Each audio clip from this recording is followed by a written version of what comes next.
So good evening to everybody. We are just waiting for the last guest and speaker to conclude the procedures of accreditation. And as soon as they join us here, we can start. We hope it will take just a few minutes.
Okay, so good evening to everyone. We will start now, even if we are still waiting for the accreditation of speakers. So we are waiting for this, but I think in the meanwhile we should start because it's quite late. So first of all, I would like to thank all the guests that have joined us here, because it's very important for us to hear these voices. So I will try to be very short in the introduction in order to leave more space to the voices that will speak about the situation. And for us, it was very important to give a stage to those voices, thinking about what the silence that has been about these attacks on the mainstream medias. And it was also important to host this event inside the parliament because we think it's absolutely shameful, the behavior of the EU and of the national states that cooperate, not only stay in silence, but even cooperate in a diplomatic way and also in an economical way with the Syrian government.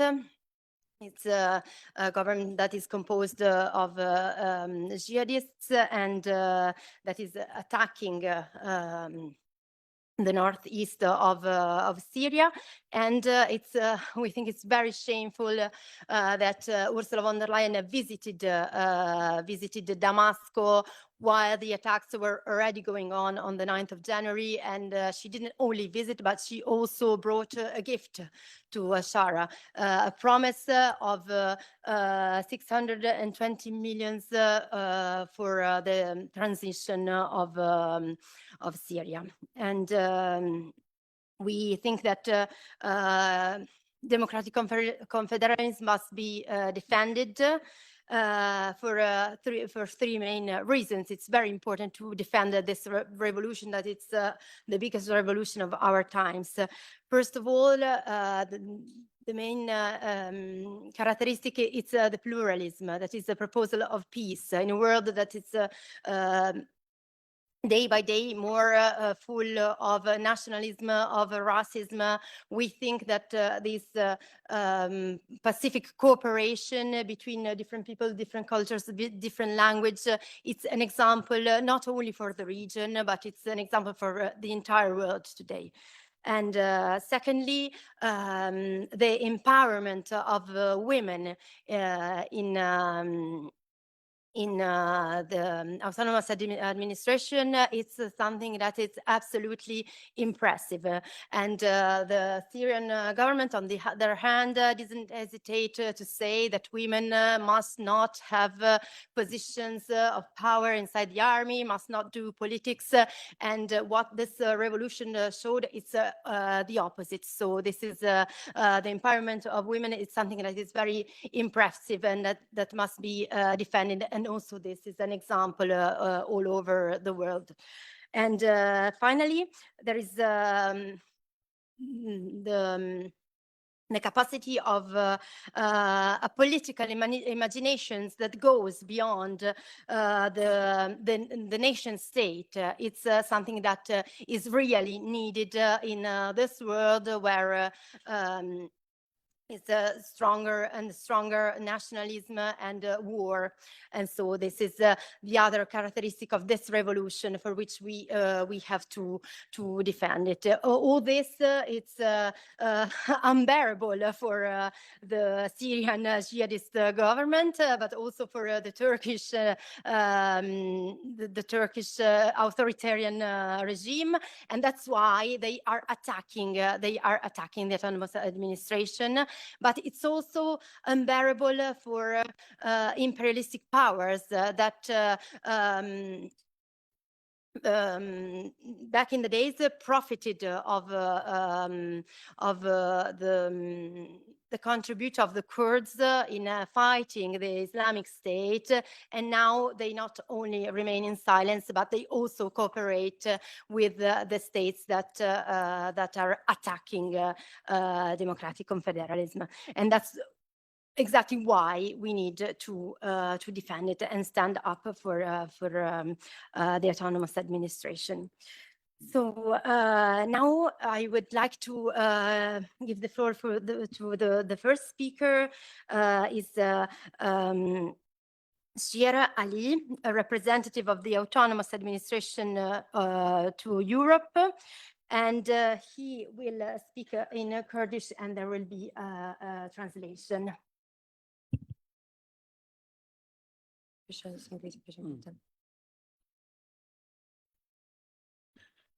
دما خوش به از نویم شیار علی از نونر خسریا دموکراتیک روجاوای کردستان سوریا اروپا. So first, we would like to start by welcoming all of you tonight. This is Shiar Ali. He's the representative of the Democratic Autonomous Administration of Northeast Syria to Europe.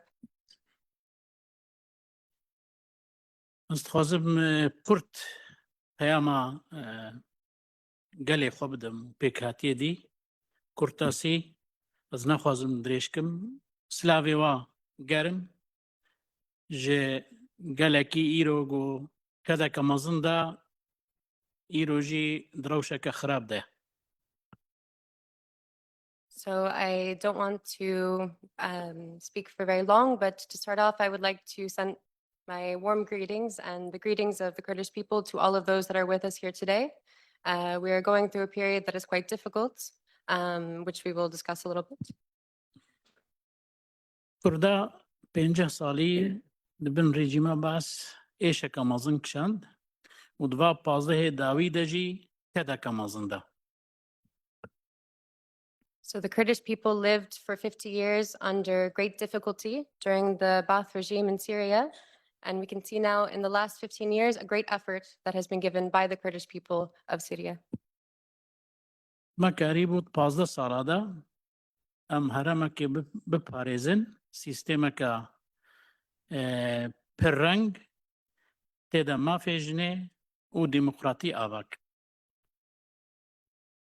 So in the last 15 years, we've seen how in the region of Northeast Syria, we've been able to defend the region and to create a situation, an atmosphere in the region that is one of, that is multicultural, multicolorful, that is one of women's rights and coexistence of peoples. ما غینی آواک کرنه ما سوریا پاراست ما دنیا پاراست ما بدلکی مازن جدا نزدیک 12,000 شهید و 27,000 بریندار ایگو بشک جلاشی خدا بو دجی تروره. So in this period, we protected Syria, we protected the world. Over 12,000 of our friends and comrades were martyred in this struggle, and 27,000 were wounded. دنیا هم کی دگو اون انسان باش.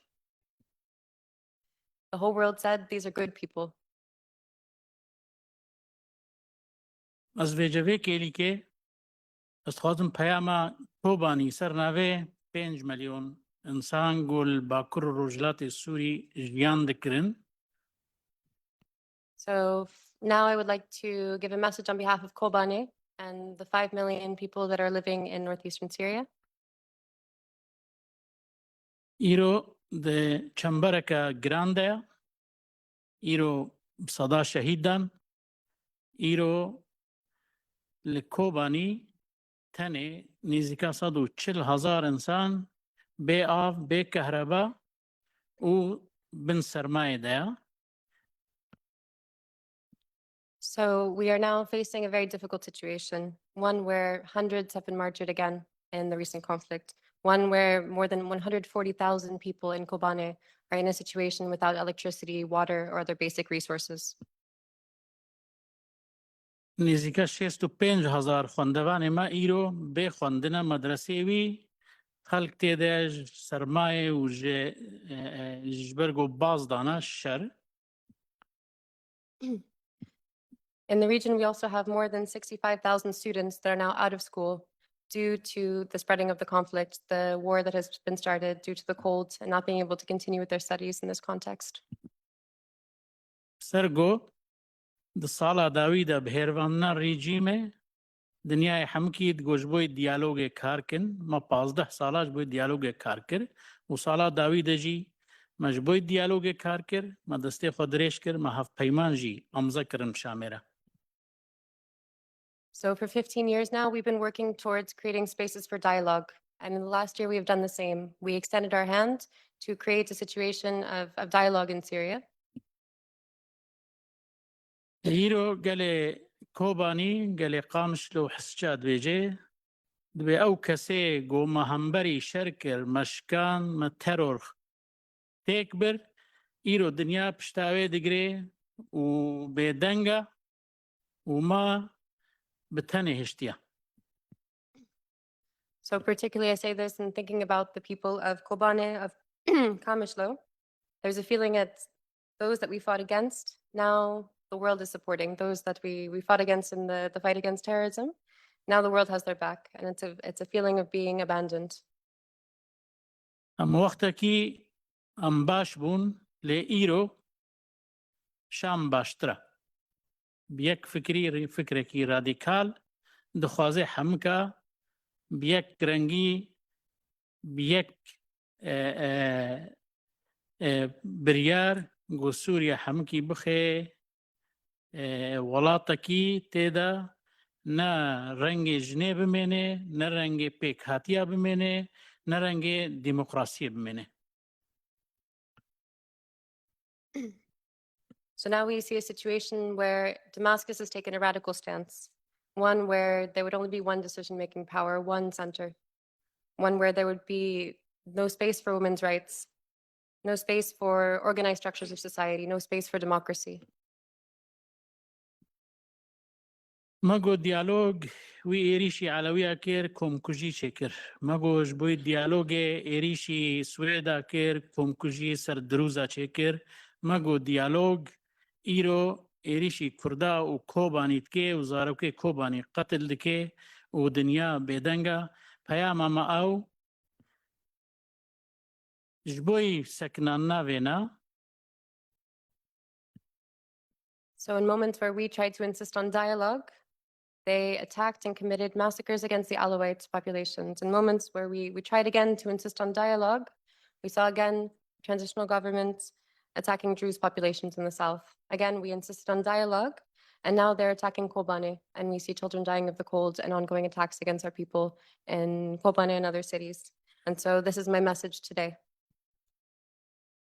پیام خلق کوبانی و قامشلو حسچا و دیرکه یک سکنان شهر دو دیالوگ لی بهوریا مبشامه نه دوی گارانتی هبن گارانتی نه بس بیجن گرک اون بکن گارانتی نه اون هر نشامه وندرلاین هر ملیونا یورو بده شامه جبوی مبکوجه ام گارانتیات خوازن جبوی اف پروسس دیالوگ سرکوه ناو نه بهوریا مبشامته نه بهوریا ما بدنیای جیدته اما دیسا بیجن به دوست گل کرد نینا و او عرضه که پیدا که جبوی دیسا ترور پیش کوه و میلیون انسان پوچبر ببن و دیسا همه رو بر تراجیدی که مزن اینا همبری هف و هنگی جی ایده درنگه. So then this is my message on behalf of the people of Kobane, of Derik, of Kamishlo, of other cities of northeastern Syria. That this war should be ended, that we call for the end of this war, that we call for a return to dialogue and for guarantees. And guarantees not in the sense of von der Leyen coming and promising money to the al-Shara transitional government that is then used against us and is used to massacre Kurdish civilians. Guarantees for actual success. We're not in a position where we have trust in the transitional government in Damascus, and neither do we have trust necessarily in great powers coming from the outside. But what we see at the moment is a situation where the risk of, on this land, terrorist forces gaining in strength again, migration and forced displacement again increasing, and a great tragedy developing. And so in this sense, we call to all the friends of the Kurdish people to not stay silent and to take an active stance on this topic and showing support and solidarity for the Kurdish people of Rojava and northeastern Syria. جبرويجي أفجه أم إيرو لي برجرينجا جو رول بليزه هبونا وإيرو الفيرو ما جهداريت كن برجرينجا جو آري كاربن جبوي أف جينوسايد بسكنه جبوي سوريا كانوش حمى بيكاتيارا جبوي بروسيسكي سياسي جدي دس بيكي أزجارة كدي وحمس لاف دكم وسباسيتكم. So for this reason, the place that we're in today is important, that it takes an active stance in taking a decision and helping to bring about an end to this war. And we thank you all again for being here with us tonight to be able to have this discussion together and to insist on an end to this conflict so that we can find a peaceful solution through dialogue and one in the benefit of all of the peoples of Syria. Thank you.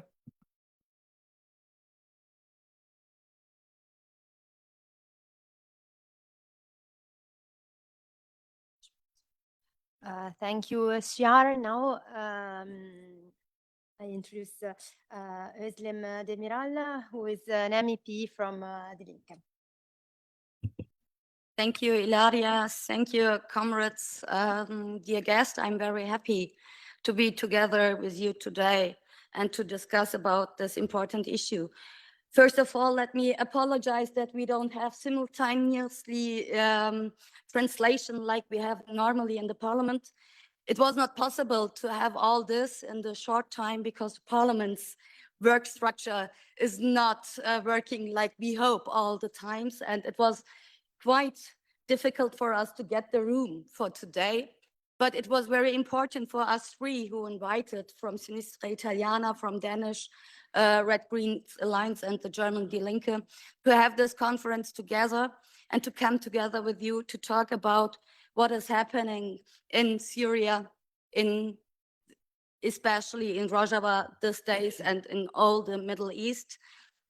We are thinking that this is important because it's our responsibility also from the European side to be not silent about what is happening, because we all know that the European Union and other big countries in this world stay silent now in this moment where the project, where the revolution of Rojava is attacked by jihadist militias. And we know that the European Union is not just silent. We also know that the European Union and the Commission's president, Madame von der Leyen, was in Syria on that day when the attack started on the Syrian Democratic Forces in Aleppo. And now the most territories of Rojava are gone, and the militias of the Syrian government stands in front of the cities, main points where the Kurds have their roots since a lot of years, and they want to attack. By now, it's said that there is a ceasefire, but we all know that the ceasefire is not real ceasefire. And there is always a situation where there are attacks, where there are people murdered. And what we call in this situation is that the troops should be withdrawn by now immediately. It's not okay to say we have a ceasefire, but stand with the group there, stand. This does not mean anything else than standing able to attack in every moment these areas, killing Kurds and destroying the real achievements the democratic forces, the Kurds forces had achieved in Rojava.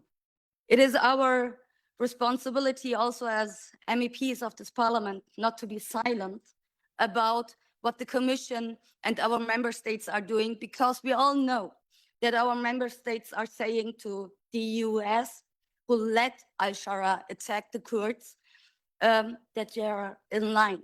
This is the message. This was the message from President Macron. And this is what Germany is doing when they are saying that al-Shara is still invited to Germany. And the only aim they are trying to achieve with this is to send Syrian refugees back and to have possibilities to get into Syria with investments and economical aims. And we don't accept that human rights violations happened for this geopolitical and economical interests of the big countries in the West. Self-determination, is that what the Kurds ask for? Self-determination, and they want it in a form of a united Syria and self-administration or self-governance. I don't understand why the al-Sharaa regime is not accepting this situation of self-administration, but accepting that other areas in the south could go to Israel. This is sounding very cynical to me. Syria was a multi-ethnical state. We know that in the last year, Alevites had been attacked. We know that in the last year, Druze had been attacked. And now they want to attack the Kurds. They want to massacre, and they want to say that they don't accept autonomous regions in Syria.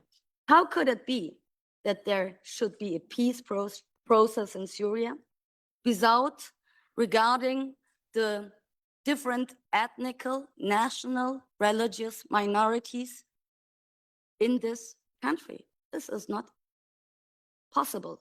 So we would have liked to hear Frau von der Leyen, Madame von der Leyen going to Syria and saying, if you want to have a peace process in Syria, you have to have a constitution where all of the people of Syria, and these are different national groups, these are different religious groups, has their equal rights and have the possibility of political equality. It's not just about individual rights of the people there, but also the collective rights of the Kurds in this area. Dear friends, there you can find some reports built up by the Syrian Democratic Forces on the attacks on the last weeks and from the Kurdish National Congress, and I want to invite you to take this. Let me say, as someone who has also her roots, her family roots in Kurdistan, it is always like this that Kurdish people said one slogan, and the slogan was saying, Berhudan Giane. And Berhudan Giani meant for the Kurds in the past and also today that life can just happen through resistance. And this is what we are seeing now in Rojava.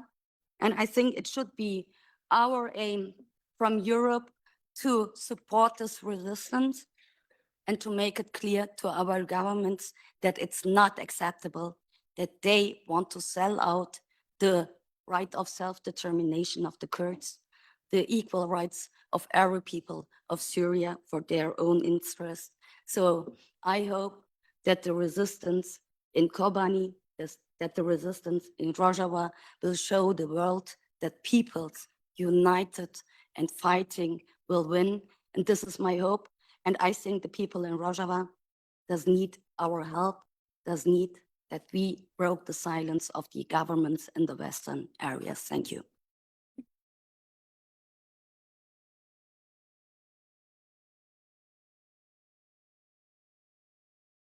Thank you very much, Özlem. Now I introduce Ehiyup Faruk Doru from the DEM-PARTI. Merci beaucoup. Je voudrais aussi remercier nos députés qui sont présents aussi du Parlement européen qui ont fait possible de réunir cette réunion, de parler de la situation dans cette région. Malheureusement, nous avons une situation qu'il y a justement en direct, il y a une massacre contre le peuple kurde, mais aussi ils ont commencé avec des autres... je pense que les gens ils comprennent le français, non? No? Okay. No. Okay. Okay. So to translate, so to start off by thanking first the deputies for organizing this meeting here today and for their words as well. It's something that we find very important. And what we see at the moment happening is massacres against Kurdish populations in the north and east of Syria. Oui, aussi il y a une guerre contre le projet politique du peuple kurde dans cette région, car nous connaissons les États dans la région, ils sont tous des États antidémocratiques. Même certains, ils ont proclamé d'être république. On connaît que la Turquie aussi, qui est déjà plusieurs fois condamnée par le Conseil de l'Europe, par l'Union européenne, sont des États vraiment antidémocratiques dans la région. So what we see also unfolding is a war against the political project of the Kurdish society, and an anti-democratic project that is taking shape. And we know that many of the states in the region have this very anti-democratic character. The Turkish state, for example, Turkey has been on multiple occasions criticized by the European Union, by other international institutions for democratic backsliding and anti-democratic character. Et cette guerre contre le peuple kurde, cette guerre qui est déclarée contre le peuple kurde, c'est déclaré par une alliance de la Turquie, l'Arabie saoudite, Qatar et le régime fasciste ou bien djihadiste actuel de la Syrie. And so we see now this war that is unfolding against the Kurdish people is waged through an alliance between Turkey, Saudi Arabia, Qatar, and is being waged against the Kurdish people of Syria, also in collaboration with the Syrian transitional government and Syrian authorities. Les pensées politiques aussi d'éliminer le peuple kurde avant aussi de la situation des Alaouites, aussi de la situation des autres minorités ethniques comme Durs, c'est un projet politique aussi qui est piloté par la Turquie, parce que les Turcs veulent un État, une langue et un peuple. So this political project of the elimination of the Kurdish people, like what we've seen in terms of massacres of the Alawites and other minorities in Syria, is one that is very much piloted by Turkey in its approach of having one state, one nation, one ethnicity, one religion. La méthode d'isolation que nous connaissons aussi, les massacres qu'ils ont fait contre notre ville de Afrin, couper l'eau, couper l'électricité, isoler toute la population d'une façon de condamner à la mort et devant la presse internationale. Malheureusement, nous sommes en train de revivre cette situation de nouveau dans la région de Kobane et de Kamishlo. So this method of isolation, it's something that we saw already happening in Afrin a few years ago, where the city was cut off from water, electricity, and other resources, isolated and condemned to a slow death in front of the international press. And it's something that we are seeing in actuality happening again now in the city of Kobane and other cities within the region. Donc moi je représente un parti politique qui est quand même troisième force politique en Turquie, qui est la première force dans la région du Kurdistan. Mais nous avons essayé des manifestations de protester cette situation inhumaine. Et il y a plusieurs de nos députés, ils ont été agressés. Il y a des gens qui ont été arrêtés, torturés devant les médias turcs. Et ça, c'est cette situation politique actuelle dans laquelle on vit en Turquie actuellement. So our colleague here represents the DEM-PARTI, which is the third largest political party in Turkey. It's the largest political force within Kurdish regions in Turkey, and what we talk about is North Kurdistan. And if we look in the last days, there's been multiple demonstrations organized where our deputies also have been harassed, where people have experienced torture at the hands of the authorities, and all of this in front of the Turkish media and international press. Donc, je pense qu'il y a deux projets politiques dans la région. L'une qui est celle aussi pilotée par les Kurdes, par les minorités ethniques et tous les peuples qui vivent dans cette région. C'est un projet de la démocratie, c'est un projet qui aussi regarde la liberté des femmes, la liberté de tous les peuples qui vivent dans cette région, aux peuples minorisés, comme on peut dire, parce que moi, je n'aime pas de nommer minorités ethniques, ce sont des peuples qui sont minorisés, mais aussi ces deux projets politiques que nous l'appelons démocratie locale ou démocratie directe ou confédéralisme démocratique. Contre ce projet, il y a le projet de Shara qui veut créer un système de charia qui est soutenu par la Turquie. Donc, l'Europe doit décider à quel projet politique doit soutenir. Merci. So in reality, we see two political projects being existing at the same time within the region. One, which is the political project of minority groups of Kurds, and colleague says not to use the term minority itself, but peoples that are considered as such. which is the project of democracy, of the freedom of women and peoples of the region. It can be discussed as a project of democratic confederalism, of local democracy, direct democracy. And against this, we see a project which is represented by Al-Shara, and with the supports of Turkey, of Sharia law, and imposing this kind of political project on the peoples of the region. And so this is what my colleague would like to say tonight, and thanks you all.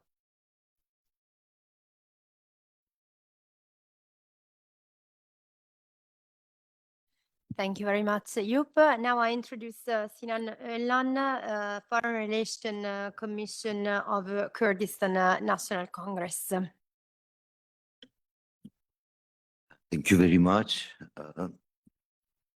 Yes, actually, to begin with, this dear great friends, comrades, partners in solidarity, and very great friends from Sinistra, Italia, the Ilaria, the Özlem of the Linke, and this dear pair.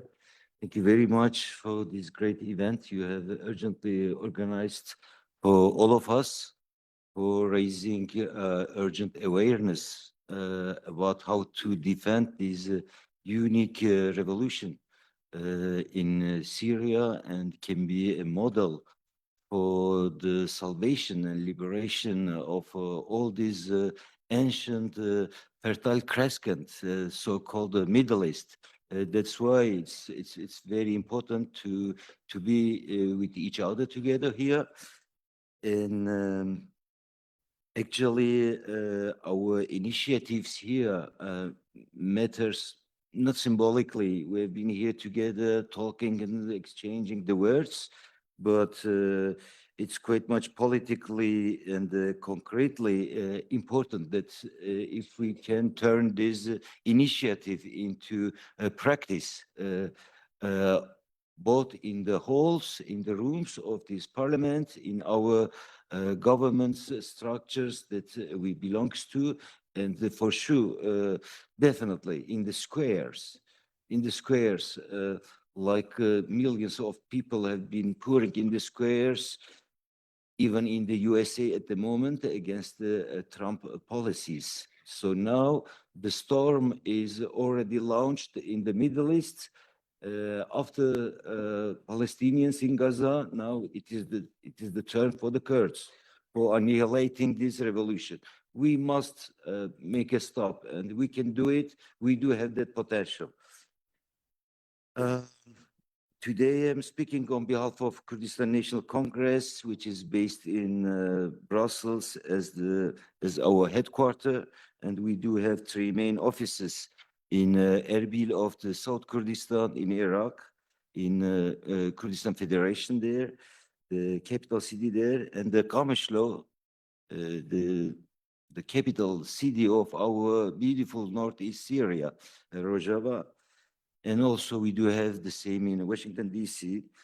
That's why I can speak on behalf of a very broad spectrum of Kurdish political parties here, organizations, independent figures from all parts of Kurdistan, and this huge Kurdish diaspora.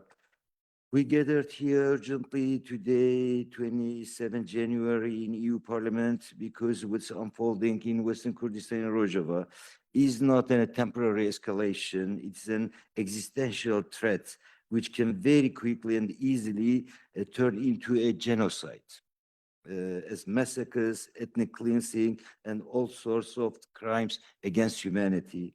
That we had experienced it just a decade ago by the same ideologies perpetrators as ISIS had done in Shengal, in Sinjar, and then just a few months ago, what they have tried to do it, actually, they also did it in Rwaida with the Doru region and in this Mediterranean coast against the Alevites. So if I can shortly clarify what we have been living since January 6th, already both Shia and Faruk summarized. In these 3 weeks, particularly since the attacks that began in Kurdish neighborhoods of Aleppo, we have been witnessing the opening phase of a long-prepared military and political campaign aimed at dismantling a Kurdish existence and its main coexisting partners, Syriacs. Syriacs, for the first time in their whole story, had the opportunity to have their mother tongue education in a country, and it was in northeast Syria. The Armenians, the Christians, we call them as Mesihis in our mother tongue, the Circassians, and the Arabs also. And almost these 14 years of self-rule in Syria, northeast Syria, the Democratic Autonomous Administration of Northeast Syria. These attacks are formally carried out under the banner of the Syrian Transitional Government, but in reality, they are executed by jihadist militias. Already both Özlem and the Ilaria told about this issue. And I would say that this banner of Syrian Transitional Government is only a little bit clearing the name of the ISIS. The ideology is the same, and almost the perpetrators are half the same, because all the ex-IS fighters are involved into these battalions that have been called as Al-Amsad, Hamza, Sultan Murad, and the others.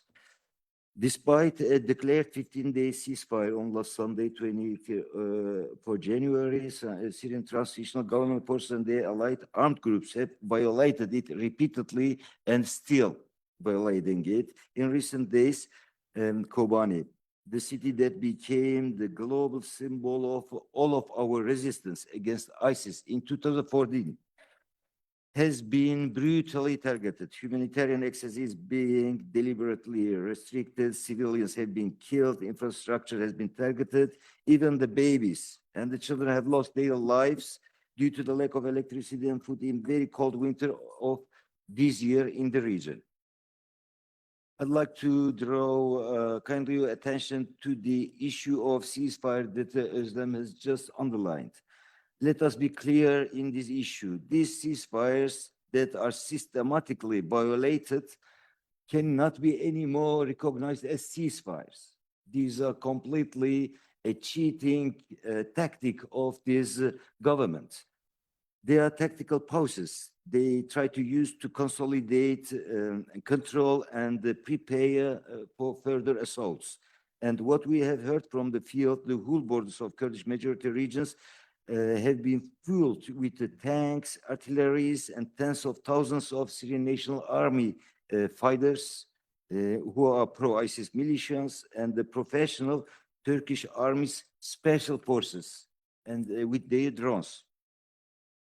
Very dear comrades, please allow me to remind this respectful audience and the parliament again about Kobani of 2014. Kobani was liberated by the Kurdish people, the women, and the beautiful sons and daughters, the beautiful souls of this nation who have been resisting for at least a century.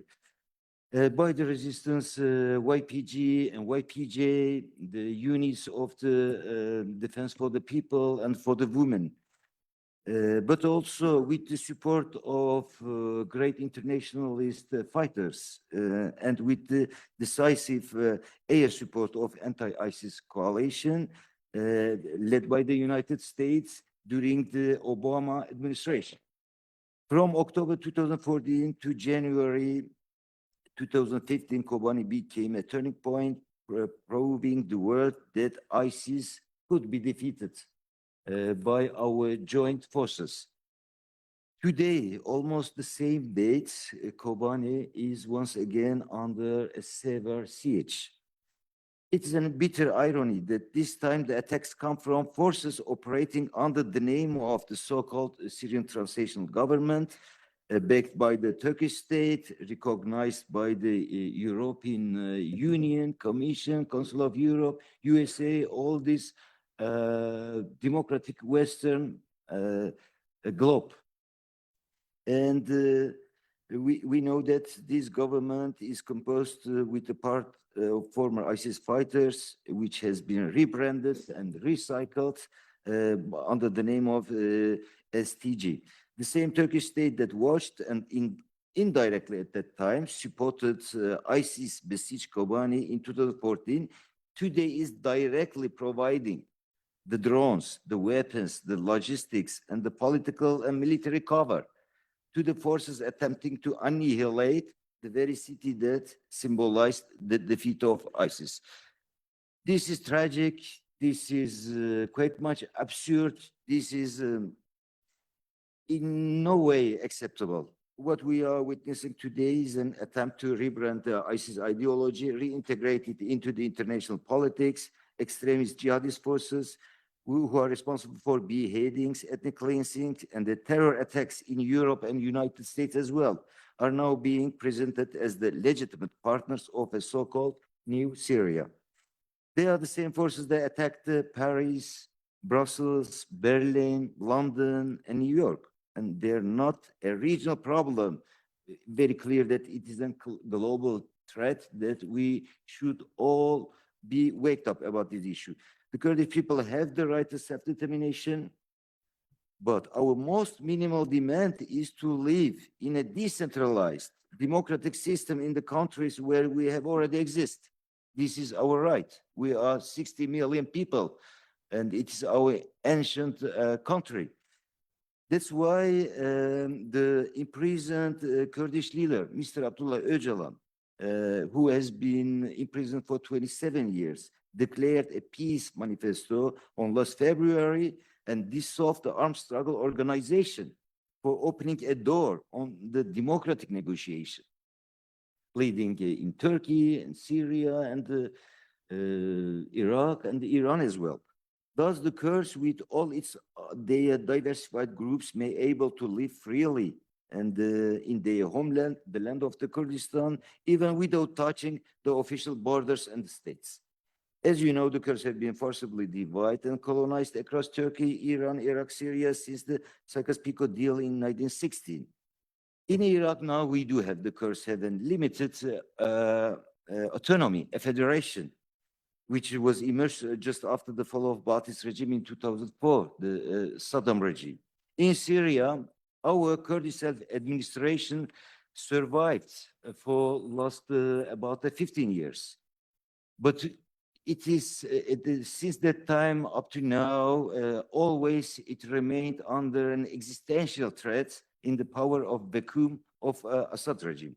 Today, these achievements of the Kurds, which is an oasis-like region in a dry desert, like just dear Ilaria has already underlined, with its all pluralistic, ecologically, genderly free, and anti-patriarchal, a direct democracy with its local councils, actually is pioneering the very principle of diversity in unity approach of a real democracy, which we have been calling it democratic confederalism, is now under an existential threat from this so-called the new Syria, who have been celebrated, recognized by our dear representatives and our governors in EU Commission and Council of Europe.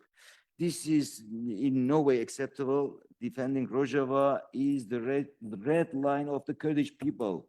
All the young souls of the Kurdish people are now ready to dedicate their souls in the line of what they have inherited from their martyrs. To end with, I would say that in all 4 parts of Kurdistan, millions of people now are in the squares. They have been protesting this duplicity of the Western power structure. It cannot, in this way, never be accepted. That's why we are here today. Even the women have been braiding their hairs symbolically in order to raise awareness about how this Syrian government can be the same with ISIS had done against the Kurdish women. And for defending this women-led revolution, very respectful audience, these are our demands. I'd like to just shortly share with you. As Kurdistan National Congress, we urgently call for an immediate and internationally monitored ceasefire, and sending the delegations of politicians, journalists, activists into Rojava, is establishing a kind of a political shield against a prospect offensive and storm by Syrian government. 3, the lifting of all siege and permanent humanitarian corridors, especially to Kobani, a renewed political process recognizing Kurdish self-governance within a decentralized Syria as the 4th demand. And 5th, like just Ilaria told, the freezing of the 620 million euro aid to Syria, which will be the biggest and the concrete shame on behalf of the European Commission to given this government. I'd like to kindly ask you to pressure on your governments and to please expose the economic and migration deals of EU governments made at the expense of the Kurdish lives and automatically on behalf of the against of the regressive groups. Silence today will be paid for tomorrow by Kurds, by Syrians, by Europe itself. Thank you very much. Let we defend Rojava, save Rojava, long live international solidarity.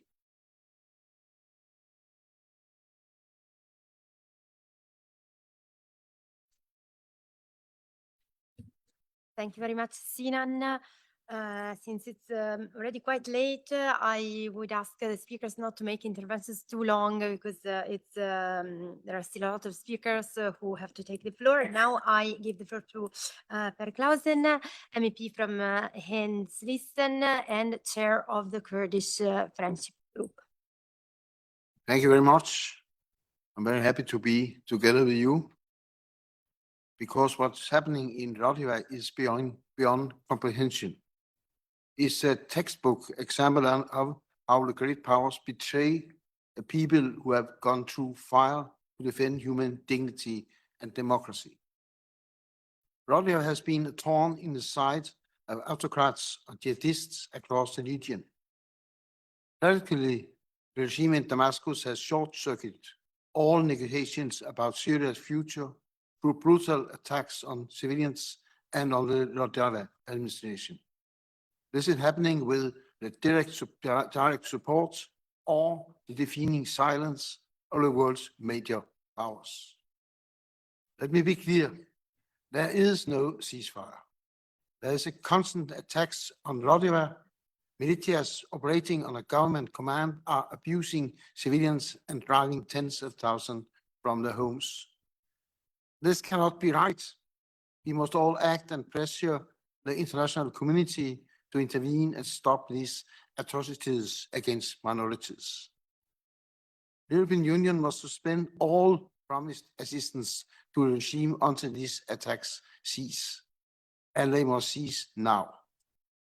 Aid can be resumed only when genuine negotiations for a peaceful and democratic system are restarted.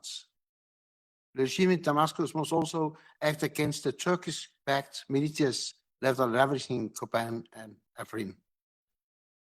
The EU must use every diplomatic tool at its disposal to pressure not only the Damascus regime, but also the Turkish state to end the attacks on the Kurds and on Rojava.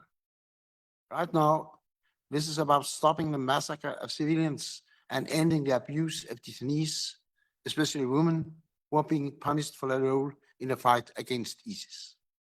Sadly, the great powers are playing a destructive role at this moment.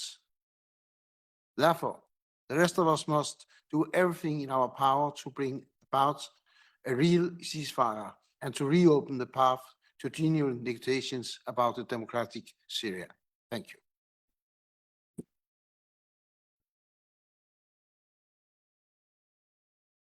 Thank you very much, Per. Now I introduce Rwaida Al Harfoush, representative of the Druze. Thank you. Thank you for being here. My name is Rwaida Al Harfoush, and I'm a feminist and politician from the city of Sweden. I never imagined that one day I would introduce myself as anything other than Syrian. But today, after what has happened to my family and relatives in the city of Sweden and its countryside, I find myself saying that I am from Druze. I am Durzi. Speaking about Druze in Syria today means speaking about a community that is subjected to a grave and ongoing violations that cannot be ignored or justified under any pretext. During the past month of July, the Druze in Syria were subjected to massacres that claimed the lives of thousands of civilians. Dozens of villages were invaded, burned, and their residents forcibly displaced. Those who managed to escape the massacre without any genuine path toward accountability or justice. To this day, those responsible for these crimes have not been brought to trial, which has enriched a climate of impunity and opened the door to the repetition of violations. In addition, more than 8,000 male and female university students have been deprived of their right to higher education due to inciting sectarian discourse and direct attacks against them inside universities, without holding the perpetrators accountable and without taking any measures to protect their right to education. The total number of students deprived of education today is estimated at 23,000 male and female students across preparatory, secondary, and university levels. This deprivation is not incidental. It's a direct result of sectarian incitement, including incitement issued by official media outlets. Nor can we ignore the file of sexual violence committed by security forces that stormed the city, as well as the kidnapped and detained individuals, including children who remain in detention to this day, despite confirmed information that they are held in Adra prison. The authorities have not acknowledged their detention, and there is also no clear legal framework for their arrest. On the humanitarian and living level, thank you. The people of Asweda are living under harsh conditions: electricity cuts, lack of communication services, and the collapse of basic services. Despite this, the area continues to be subjected to shelling and repeated violations of the ceasefire. Just yesterday, random artillery shells fell on Sweden, and the drones were flying over the area, posing a direct threat to civilian women and men. In light of this reality, the people of Asweda have lost the trust in this authority and are demanding federalism as a peaceful political option. This is despite the extent of a petition signed by the people of Asweda demanding the right to self-determination, with the aim of protecting civilians, ensuring the management of their local affairs, and preventing the recurrence of the massacres and violations against them. Stability or peace cannot be achieved without holding those responsible for massacres accountable under the international supervision, because it is unacceptable for the authority to be both adversary and the judge at the same time. We have already witnessed clear injustice in the report of the Special Investigative Committee on the coastal massacres. Nor can stability be achieved without stopping sectarian incitement, prosecuting those responsible for it, and ensuring the protection of civilians from shelling and violations. I would like also to draw attention to the suffering of the heroic city of Kobani, which defeated ISIS and became a legend through its victory over it, only for ISIS to now, or until now, be allowed to return and besiege it once again. Its people are suffering just as the people of Asweda suffered from the suffocating siege imposed on extremists or imposed by extremists. Just days ago, 4 children died from cold and hunger, and massacre was committed in Kharab al-Shik, aimed or amid Idia denial and deployment of soldiers to obscure the tragic reality there. We issue an urgent call: save Kobani, don't abandon it, do not abandon the Syrian Democratic Forces. Syria will be broken in the face of extremists' expansion, and with it, all democratic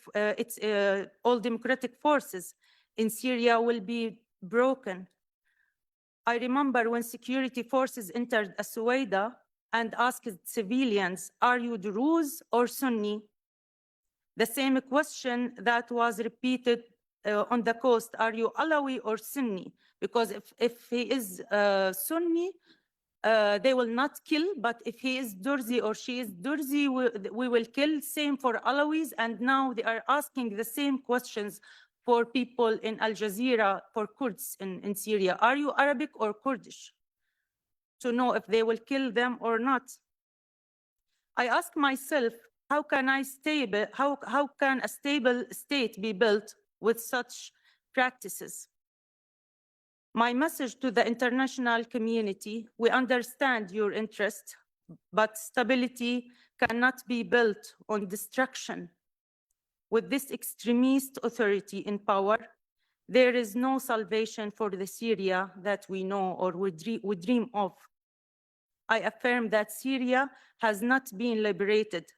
It is instead heading toward Islamization and religious extremism, unless international resolutions are implemented and a genuine political transition is achieved based on spirit of UN Security Council Resolution 2254 and Resolution 2799 to build a constitution that guarantees the right for all and ensure true participation for all components of Syrian security. Thank you.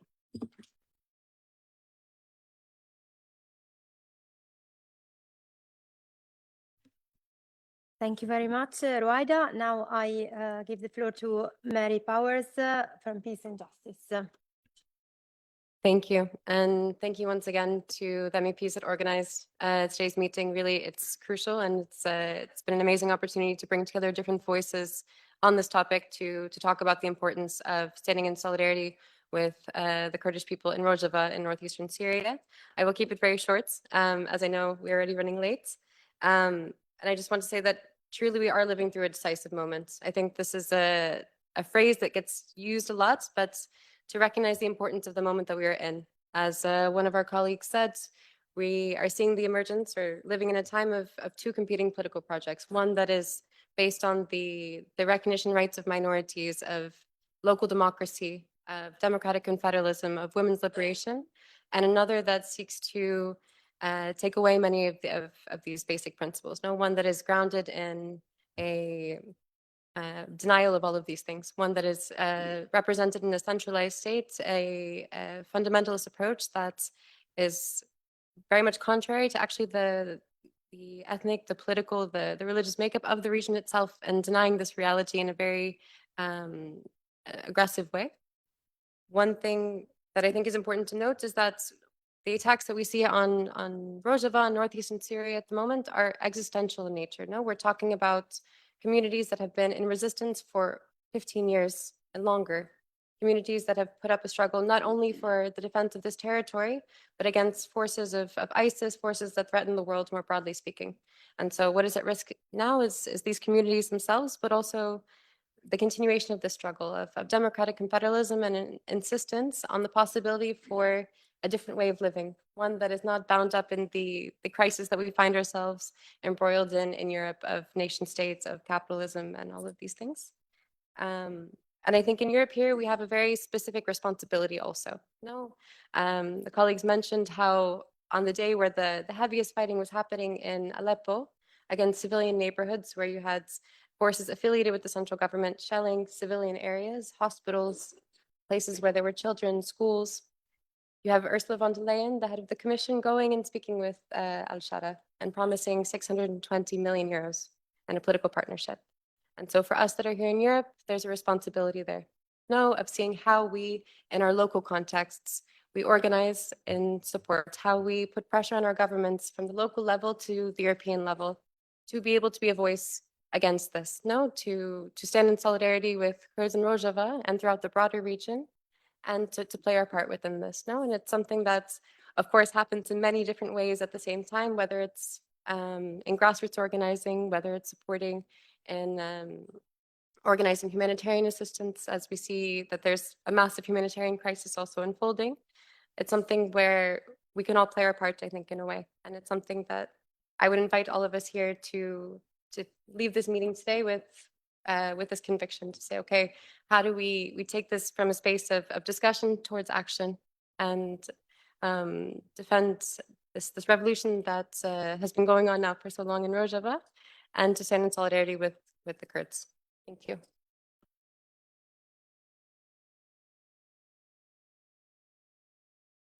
Thank you very much, Marie. Now we need to make a small change of seats because we didn't have enough place here on the stage for all the speakers. So I call here on the stage Maysoon Majidi, Maria Edgarda Marcucci e Ludovica Intellisano.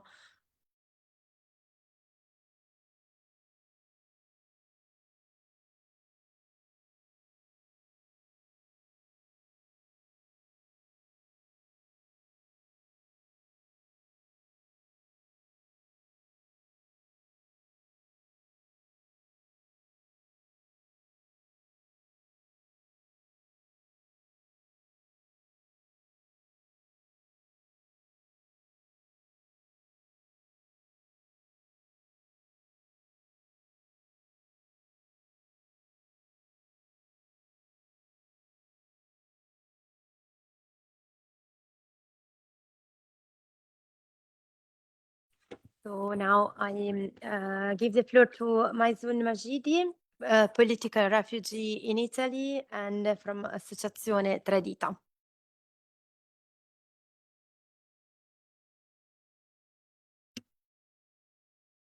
My name is Maysoon Majidi.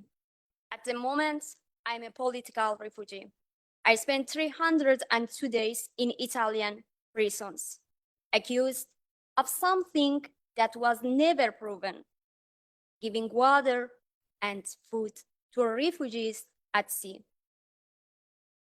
I'm not saying this to speak about a personal injustice.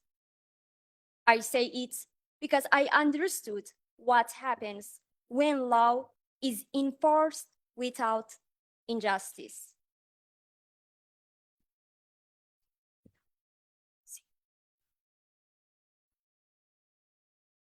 And politics makes decisions without accountability.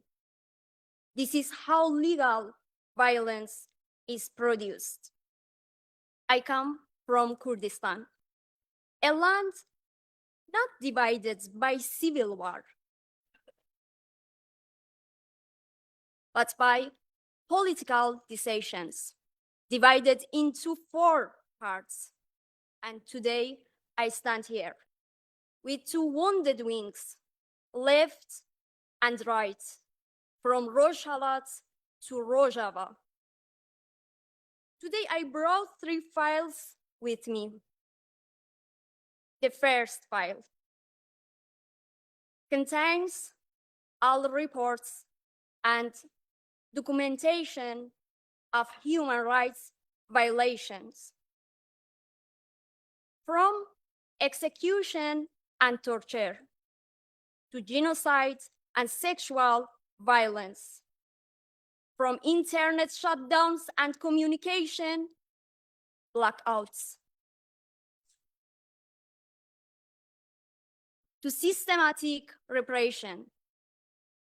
The documents grow every day. This file is too heavy to be opened in the time of the meeting. Not because it is unimportant, but because these crimes have been documented for years and are known to everyone. The second file concerns systematic project of structural interests, oil, water, internet, technology, weapons. This is where real politics takes place, but this file is classified. We do not have access to it, and we are not allowed to have access to it. The third file is the Kurdish case, a case that is no longer only the subject of human rights reports, but one that has been actively kept in suspension within decision-making institution for years. Kurdish question, status pending.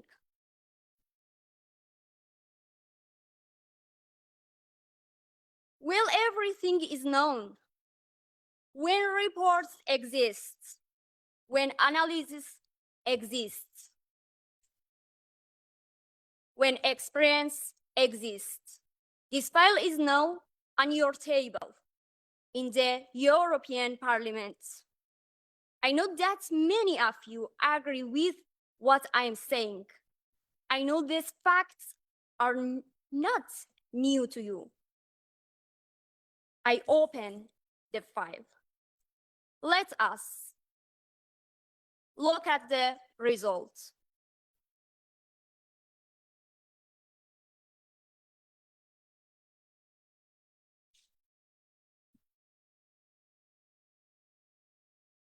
This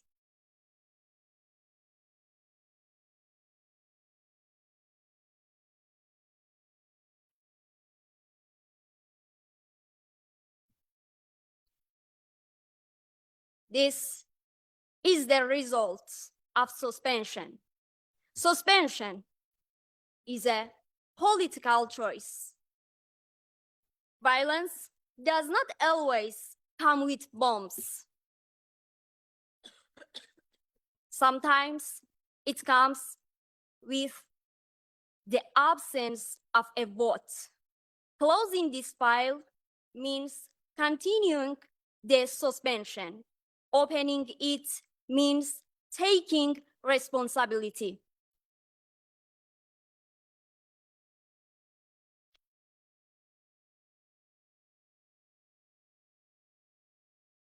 Thank you very much, Maysoon. Now I introduce Ludovica Intellisano from the Academy of Democratic Modernity.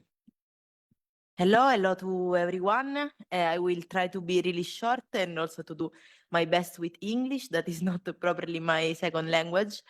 I'm Ludovica and I speak today here for the Academy of Democratic Modernity, which normally is focused on spreading the paradigm of democratic modernity envisioned by Abdullah Öcalan from the prison island of Imrali, where he is from 1999, through seminars, meeting, education. and also to produce and collect different analysis about the global situation on the website when you can find everything. This is just to introduce briefly, but I will not take more time from the main point of my speech. Before to start, I really want to greet the friend that organized this meeting, because the situation is really urgent. It's really important to take the initiative in all the way that we can, and also this is an important point of the solidarity and of the mobilization that we are seeing in all the Europe, but also in all the world, on supporting the revolution in Rojava.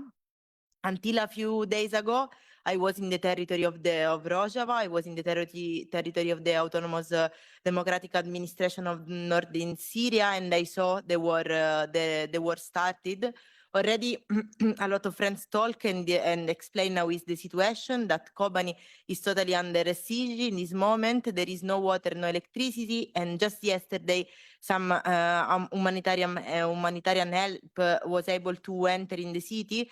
But the situation is of continuation of attack on the city of Kobani, but also on the city of Kamishlo and Eseke. And at this point, I was said also before, it's clear there is no ceasefire. That is all the ceasefire that have been announced by the so-called Syrian transitional government are basically not true. Today is really important to act and really to act in all the way that we find possible. In this week, a lot of people in Italy take the streets and demonstrate in solidarity of the revolution, but also in this moment, it is a caravan of hundreds of people that is crossing Europe and is near to arrive to the border in between Bakur and Rojava, trying to cross this border and enter in Bakur. How a lot of people are trying to do in the next week.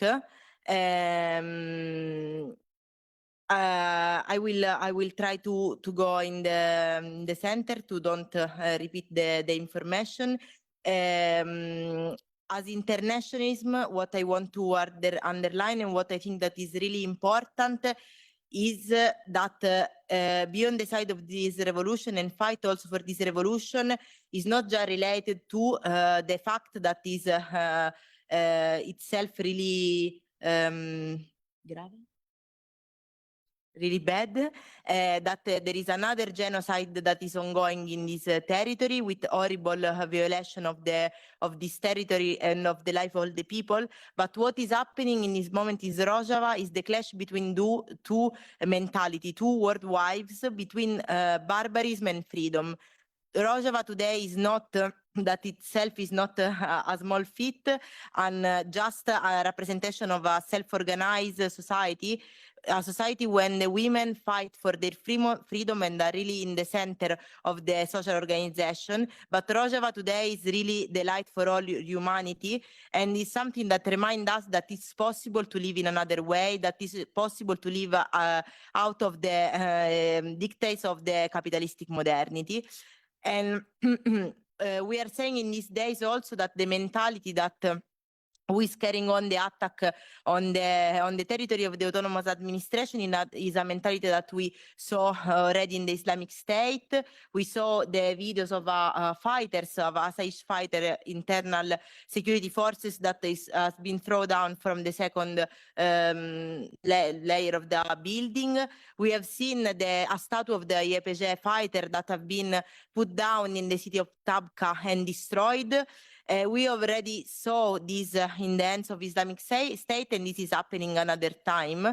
And this is happening because this statue and this the body of this fighter are a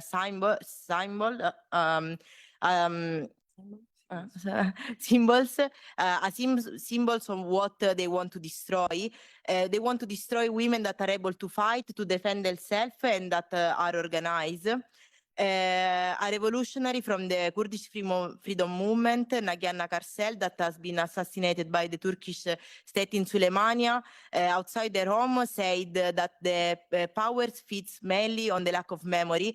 And today, that is the day after the 11th anniversary of the liberation of Kobane, we have to take with us this memory. There is a really beautiful video that touched me a lot when a fighter announced that Kobane is finally free, that Kobane is proud. And this pride we can see all the days that we cross the street of Kobane is the pride of the people that really fought to defend themselves from the abuses of the Islamic State, but that they fight also for defend us from the attack of the Islamic States, and that gave more than 12,000 lives in this war. And during the siege and the liberation of Kobane, the international solidarity has been enormous. It has been not just YPG and YPG fighters to liberate and defeat ISIS in Kobane, but also the broad and moral support from all the society, all the democratic forces and socialistic forces around the world. And this is what we need also today. We need to do the same, and we need to do more. The idea of democratic nation that this moment is ongoing in the territory of the autonomous administration is based on peaceful and democratic coexistence between culture, ethnicity, and religions, and is also a solution for us. It's a solution for us that we live in Europe, where the racism is increasing every day, and also where the far right is increasing every day. This revolution is not a revolution for the people that live in Rojava, in Syria, and in the Middle East, but it's also a revolution for us, for our people, and it's really how we should hope that also our people can live. I will just add the last point and close. When I was coming back from Rojava, it was really the hours where Mazloum Abdi was declaring that there was no possibility of negotiation with the transitional government. And I saw a lot of sensationalistic title about this betrayal of cards, this card that been betrayed. But this is something that we have to change as rhetoric, because I didn't find one single person I spoke to that was really deeply disappointment about the behavior of USA and of European Union, because there was no a deep trust about these forces, and the only trust that these people really feel is about other people that are fighting on their side. And this is the part that is up to us. It's up to us to think that we are another front line, that when we are here and discuss about what is happening, when we are in the street, when we join a caravan that is crossing the Europe, we are not far away from who is fighting in the front line with different ways, but we are another part of the front line, because it's in our countries that the weapons that are attacking YPG and Syrian Democratic Forces are built, because the Italian state has an embassy in Damascus, and because some months ago Giorgia Meloni and Tajani, they declared openly that they will be part of the reconstruction of the Syria, and also proponing Italy as a bridge between Europe and Syria. This is to change. This is our responsibility. It's our responsibility to say clearly that the people support this revolution and don't support a transitional government that are led by jihadists. And as the people that are resisting now in the street, defending street by street their own city in really difficult condition, as they say and as they are showing to us, there is no other way than victory. And we have also to share this spirit and also act according to this spirit. Thank you for this moment, and I leave the...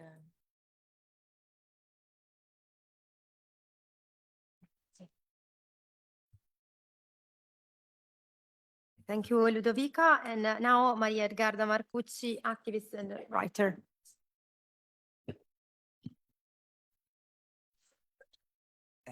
Good evening, everybody. Thanks for having us here and for organizing this moment. It's very important.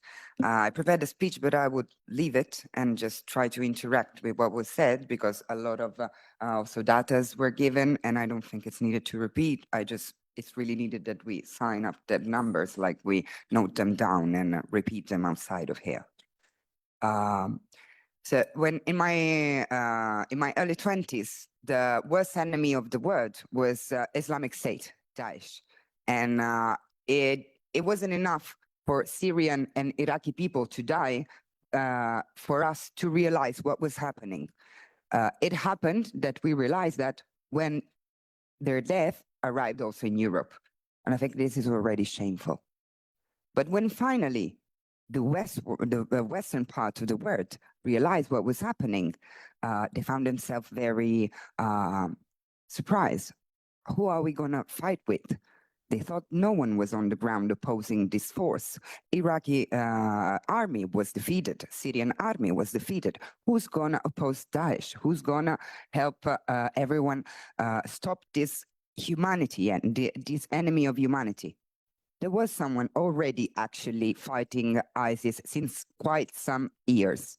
And these people were Yekitiya Palestinajin, Yekitiya Palestinagal, Yepege and Yepeje, Kurdish forces in the beginning, because quite early in the very beginning of democratic autonomy, this didn't become just a matter of Kurds. This became a matter of also of the free people of Syria, Muslim people of Syria, Arab people of Syria that didn't want their religion, their culture, their language,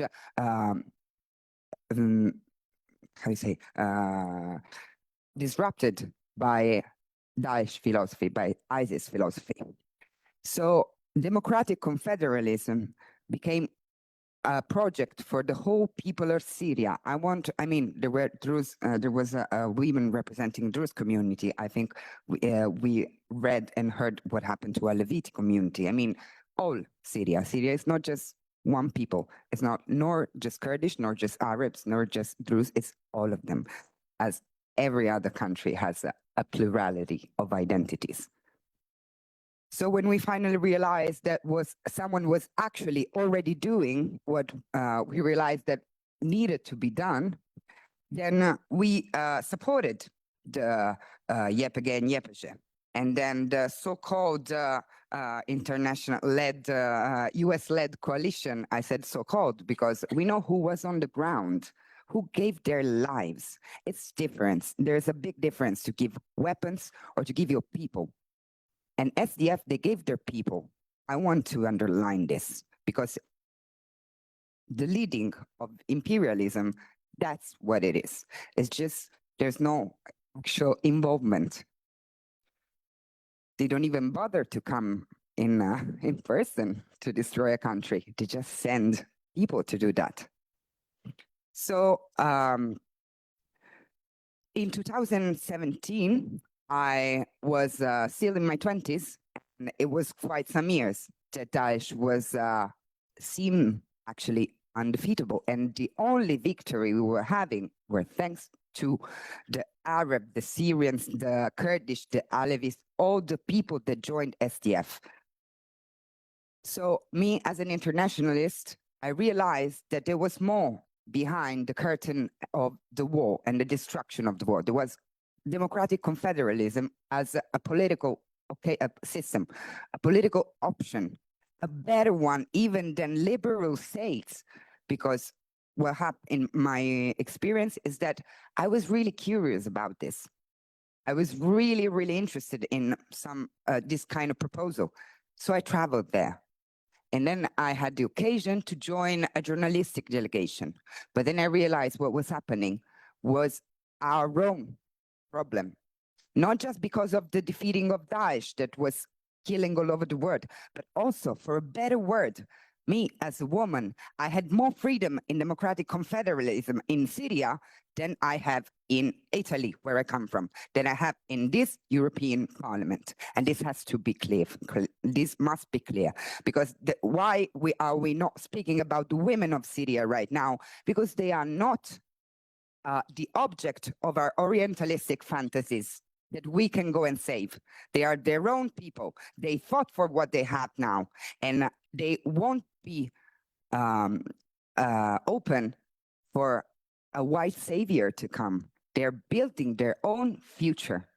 And why can't we help them? Because we never wanted them to do that. We never wanted Syrian people to be safe. And when I say we, I speak in this parliament, which do not represent me. I'm not here speaking for the people representing or badly representing countries in this institution. I speak in the hope that the youth of those countries will listen, that societies of those countries will listen. I don't need any more proof that this parliament is useless. I had my first proof when I joined YPG and I took part in the armed fight against Daesh. And then when SDF asked for international tribunal for the militias of ISIS, all Europe was silent. No one answered. And they said it so loudly. So it's not possible that no one listened. I lost any other hope when I said in 2019, I saw a brutal invasion from Erdogan, and Europe was silent again, was defending the second army of NATO, was actually in that project of invasion. NATO forces were there. And then in the last years, I saw this institution unable to do anything, any single thing for Palestinian people. Why would I believe that they would do something now? I do not believe that. I really hope that the words of the people before me were effective. I really hope that politicians in here will listen to them. And I will be ready to be joyful in the case that that happens. But I don't think that's the case. I don't think it will happen. I sit before you very ashamed, so ashamed, and not just sad, really ashamed to be part of, or to be represented so badly by such institution. We're talking about people that are inside wars, but the ashes of civilization are in this building. So what I'm here for is, again, to address the fact that I think, as Ludovica said before, that only allies that the values of democratic confederalism, the only lies that democratic confederalism has, it's the people. Because when European states, European Parliament or US or whomever will tell us that Syria is a safe place now, they are not trustworthy, but not just because of Al-Shara or Jolani, whatever he makes him call himself, because European states started to repatriate Syrian people in 2020. It was still Assad, the same Assad that they fed Daesh to make him fall.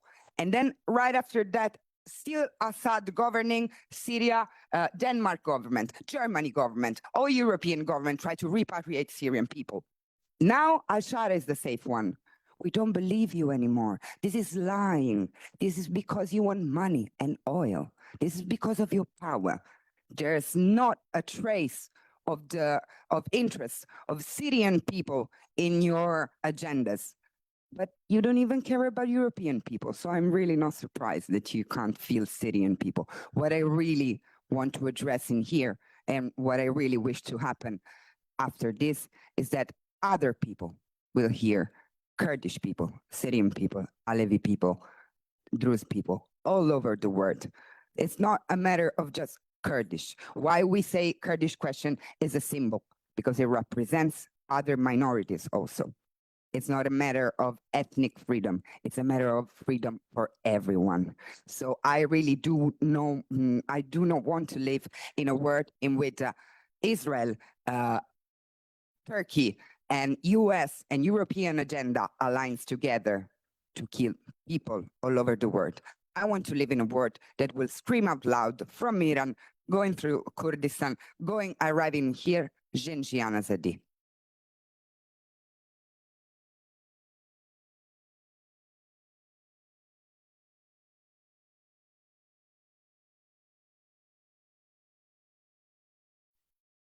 So thank you, and thank you to all the speakers, because it was very important to listen to your words today, to listen to your words here inside this house. And now, unfortunately, we have a very short time left, because at 9 o'clock, we have to leave the room. So now I open the floor if there are questions or for an exchange of view, but unfortunately we have just maximum 10 minutes for this.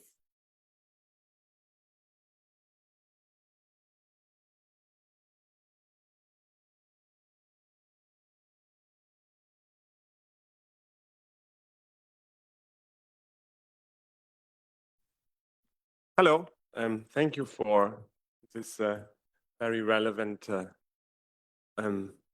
interventions at this very relevant time. I just have a very quick question to just two of all the panelists. We heard earlier from a representative from the Druze, from Rwaida, and also from someone from Rojava in Eastern Kurdistan, and I wanted to know what just you two think about in your countries and for your people and on behalf of your people on the involvement of Israel.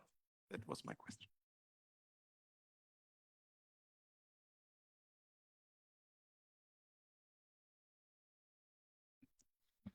Okay. Israel helped my people in Rwaida during the massacres were like were going on. There was no any like country could help them other than Israel. So before we were not supporting Israel, but like during the massacres, they saw that only Israel who could stop the fighting and the bombing in Rwaida. Because of that, now they're calling Israel, but before it was not this case. And still, like, I am Durzi, but I cannot speak in the name of like the people in Rwaida. Some people, they say that Israel may save, but some people, they're calling for like changing this authority and like do another revolution. I don't know, like applying the international resolution and like interfere of the international community to save people in Rwaida. Because of that, it's still not clear about the like relation with Israel, how it is. Thank you.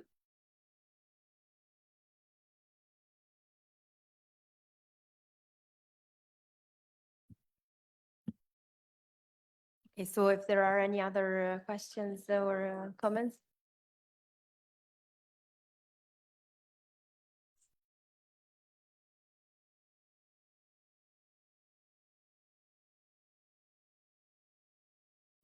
Yeah, could I or? Who's the second one? We don't have anybody directly from Rojava here. It's Iran. If you ask the Kurdish Congress, okay, maybe, but okay.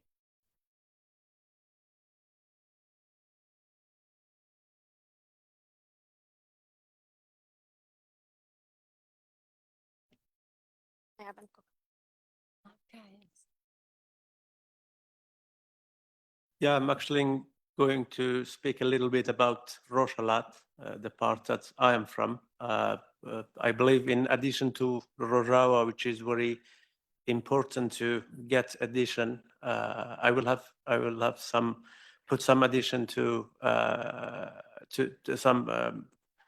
Rojava case. We know during the last movement in Iran, which thousands of people have been killed. We know that in Rojava also hundreds of people have been killed, and the government systematically hiding the statistic and data. We know in the cities and the provinces of Kermanshah and Elam, hundreds of people have been killed. tens of thousands of Rojava people, Kurds in Iran, are in jail currently, and thousands of people have been injured. Hundreds of people has lost their eyes because the government use bird guns, or what do you call it, to injure people. So it's very important that all of you and the European Parliament put some recognition to the case in Rojava as well, which currently between 10 and 12 million Kurds living in Iran. So I will not take the recognition from Rojava, which is very important. All our hearts are with the Kurds in Rojava, but Rojava is also important. That's all I should say. Thank you. Thank you. Are there any other questions or interventions?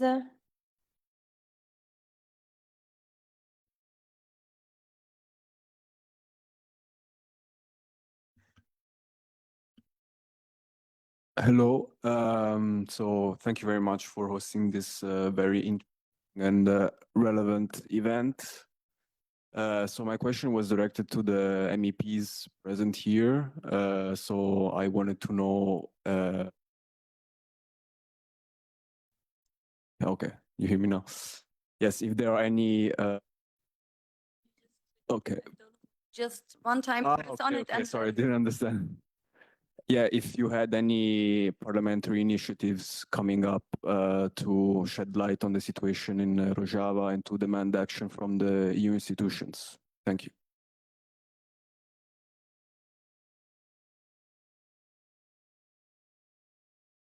Well, it's we are thinking about this just in these days. So of course we will keep you updated about any parliamentary things that are going to happen. Of course, we would like to have a debate on the situation in northeast of Syria in the next plenary, but we have to see if this will happen or not, because it doesn't depend only from us.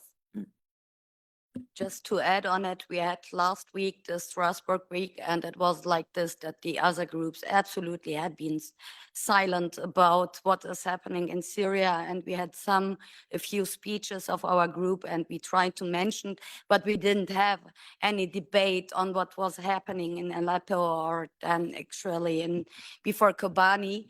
But we will ask for urgency for the persons here who don't know how the European Parliament works.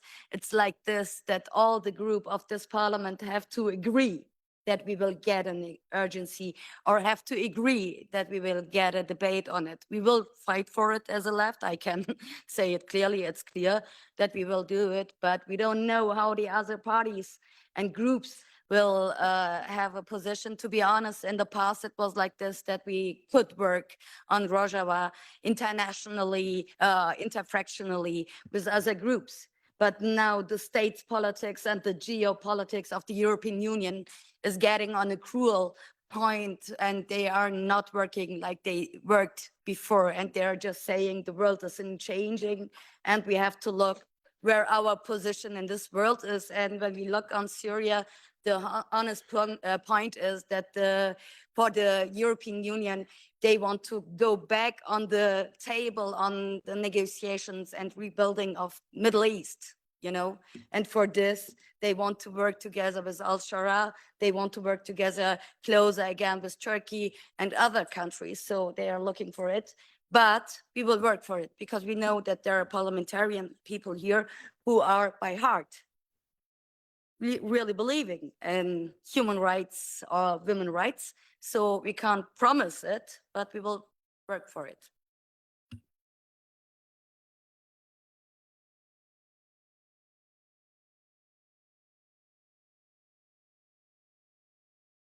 Okay, so it's 9 o'clock just now, and so thank you again to you all for being here, and thank you very much again to all the speakers. And we have to close now this event.